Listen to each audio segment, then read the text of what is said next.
Welcome, everyone. I'm Sandy Onfong, founder and host of Rivertown Poets in Petaluma, California. Today, we're fortunate to have a chance to talk with East Bay poet Claire J. Baker. I'll begin by sharing a bit about Claire's background and accomplishments. Claire J. Baker has been writing poetry since she was a high school student. After a challenging childhood, she found herself at 20 in an adult creative writing class at Oakland Technical High School. The entire class attended the Poets' Dinner, a long-running Ina Coolbrith tradition. 10 years later, Claire would win her first poetry award. Her poems would be published periodically in the San Francisco Examiner and Oakland Tribune. She later joined the Alameda Poets, where she met Mary Rudge, who urged her to self-publish her work. Throughout her 95 years, Claire has used poetry as an anchor toward the goal of psychological survival. Along the way, she became completely immersed in this art form. She has had nearly 5,000 poems published to date and keeps a series of scrapbooks of her printed work. Her honors include 6 grand prize performances with Artists Embassy International, also known as the Dancing Poetry Festival, a grand prize at the Poets' Dinner, sponsored by the Ina Coolbrith Circle, and 2 Triton College medallions. She also published a monthly poetry column for Medusa's Kitchen. Claire's self-published books include Touchings, Dear Mother, Trailer Park Poems, and On Trails of Naming, books 1 and 2. She co-authored Collage of Wild Leaves with Mary Rudge. Claire has been the moving force behind many poetry projects, including a special collection of Coolbrith Circle members' books at Cal State Sacramento, and the establishment of poetry landmarks, such as signage at poets' residences. She has been instrumental in various positions with the Coolbrith Circle, has been a contest chair with the Dancing Poetry Festival, and national poetry editor for the National League of American Pen Women.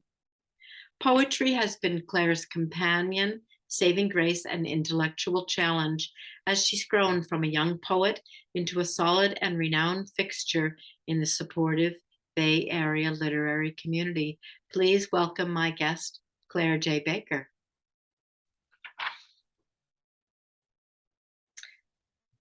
Claire, I understand that poetry entered your life during your teen years. Can you tell us a little bit more about that? Well, as I remember it, we're going back like many years.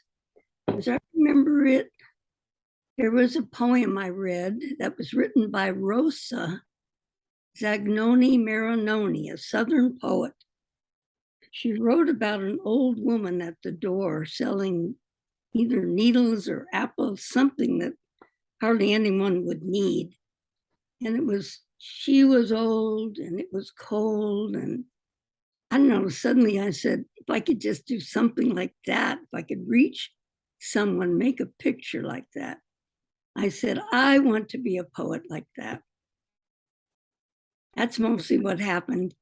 And I like your idea of suddenly, not suddenly, but slowly stepping into a stream of water. And maybe it's been like that since, stepping into that familiar stream of water. Thank you, Claire. So there was one poem or incident that really jump-started you, and then you began to write more and more. Yes. And from your bio, I learned that being a poet has been synonymous with your career. It's really been the major force in your life. You've been involved in not only the writing and publishing end, but many poetry organizations in a wide variety of roles. So how did you get involved with Coolbrith and writing for the paper and some of those other wonderful Well, activities? yes, very good question. I think one answer is that I've attended the Poets' Dinner. And a little correction to you is that the Poets' Dinner was not originally under the umbrella of the Coolbrith Circle. We were on our own, strictly on our own as an ad hoc committee. The Coolbrith Circle, many, many years later, asked if we would be one of their contests. They could have a spring contest, they could have a fall contest. Thank you for filling me in on that. I didn't know that. Yeah, it's true. And so by going to the dinner, you learn where people go for their poetry activities. You listen, you're interested, and it works. You follow through. When did the two join? Approximately when the Coolbrith and the Poets' Dinner? It's been about 25 years or so, hasn't it? No, not that many years, I don't think. I think more like 12 years. Okay. And we were asked, and we were just an ad hoc committee, and we said, well, why not? Yes, of course. Because the Coolbrith Circle is over you. The Coolbrith is very well known, as is, the story of Ina Coolbrith, which is a fascinating story. It is. She was our California's first poet laureate, beloved by all writers, whom she influenced with her librarianship. And also, she, a senior moment. Oh, she was the first poet laureate in the whole United States, therefore. That's pretty prominent. Yeah.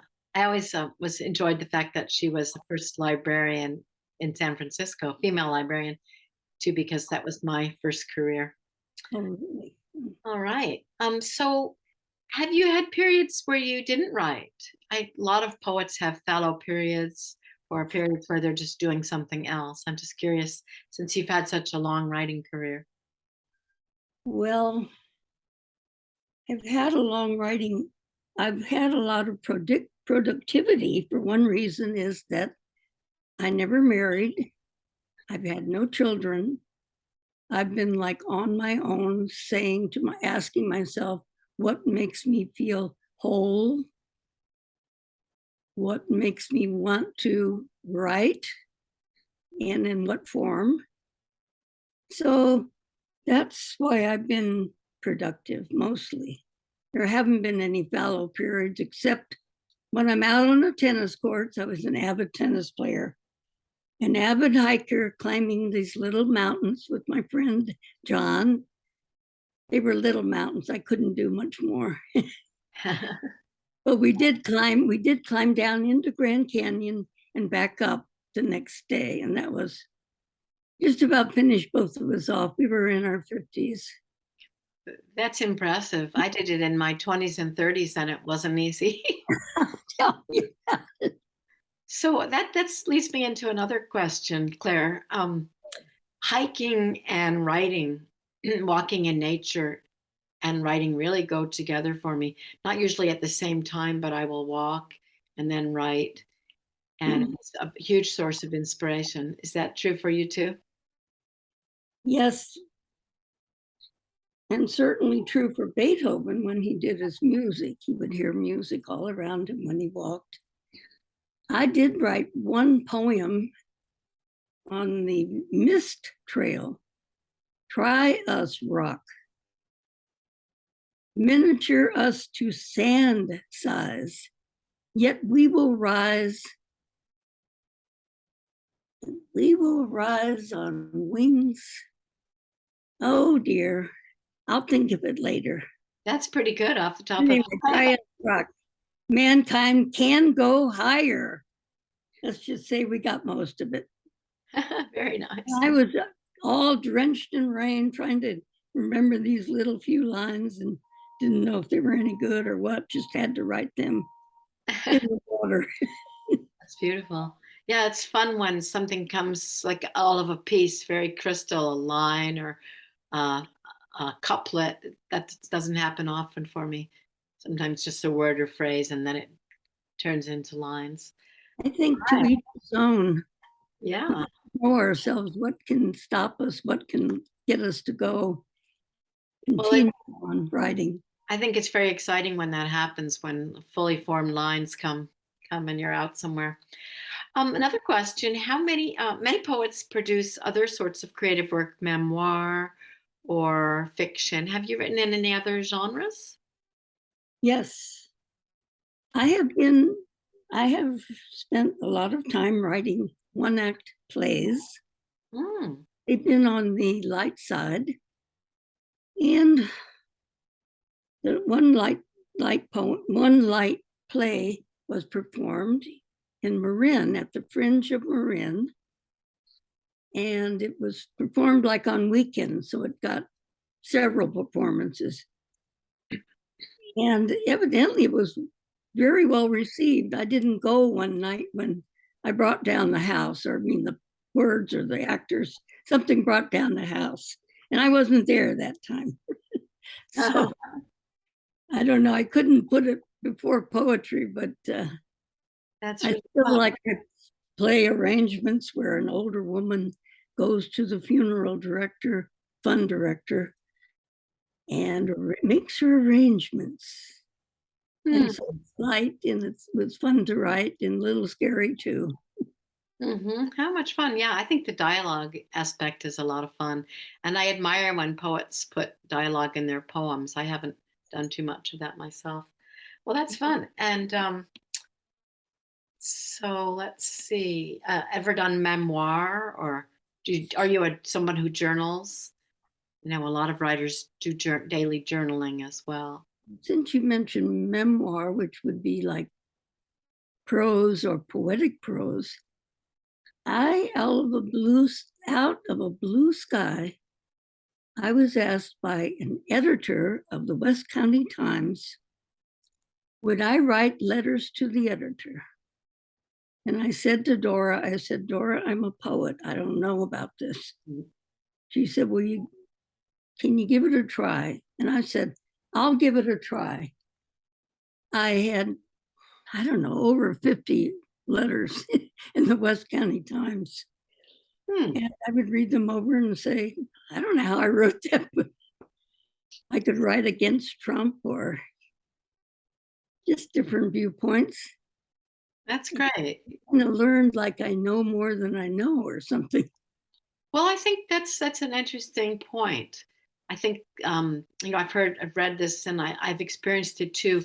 When you write a poem or anything, we write to kind of discover, and sometimes it leads to more questions. If we already know where a poem is going, it's not as interesting or powerful.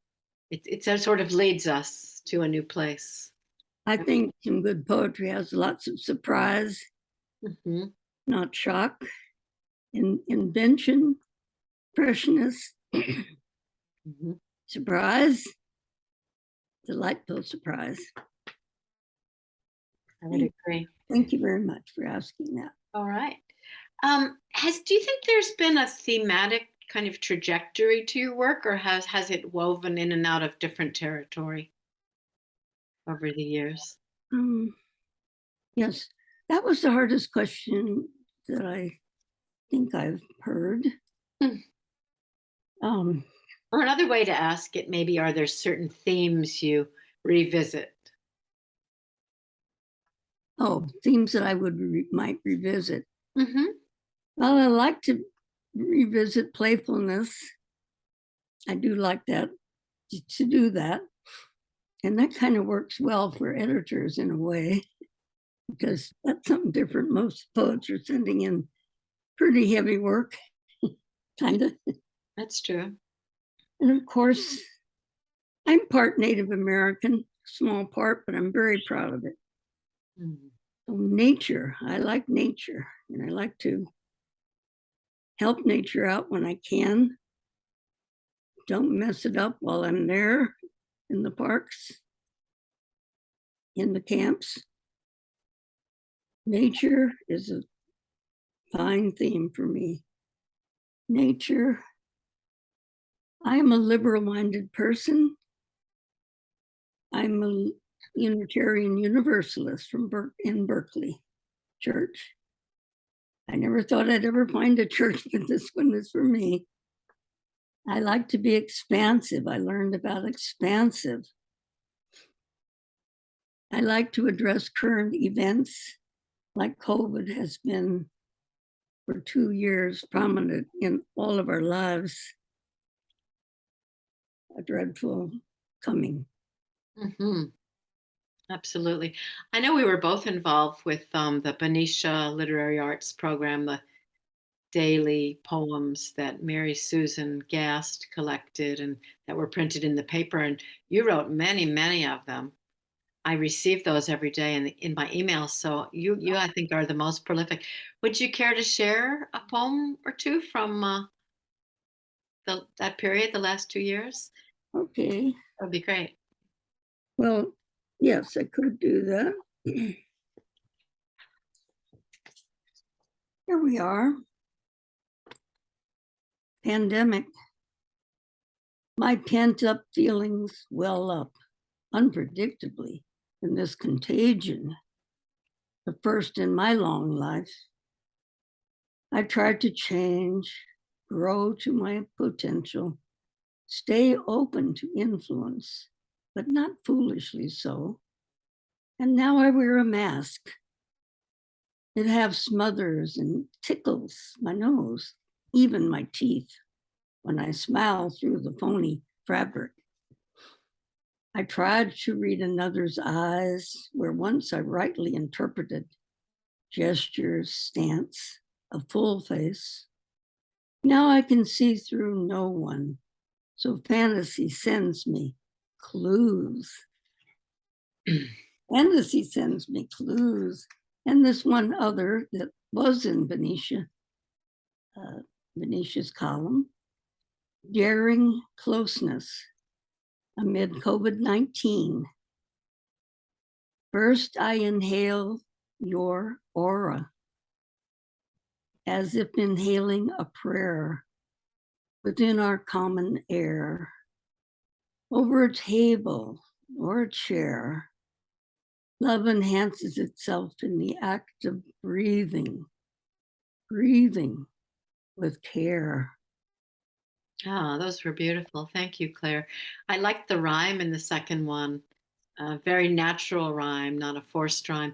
And I like how they both dealt with breathing, the masking and the Or discomfort. something else to think that you can't come up to a person and give them a hug.